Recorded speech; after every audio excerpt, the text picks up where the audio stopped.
Tol, bakit lagi ka fit? Lagi ka may six-pack? Yan, no? Akala nila naka-stomach in, pero hindi. Kasi, ano yan? Di ba, do what works for you. Ang nag-work para sa akin, sabay kami kumakain ni Mrs. ng gusto namin kainin, and then iba-burn ko dito sa gym. Unahin ko muna mag-workout, lift weights, para yung lakas ko mapunta sa pagpapalaki ng muscle. Para yan, lumaki. And then, pag natanggal yung body fat, lalabas yung abs. So, hulinayin ko. Ito, stepper lang ako. Ganun lang kasimple.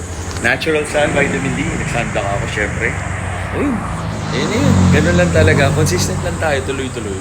Kaya pag tinignan niyo yung itsura ko, tsaka ngayon, syempre pag kinumpare niyo, iba talaga pag bata.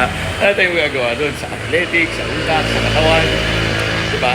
Pero yung wisdom, lalo na kung natuto tayo, yun ang nadadala natin pag mature natin. Matanda na ako, 45 na ako.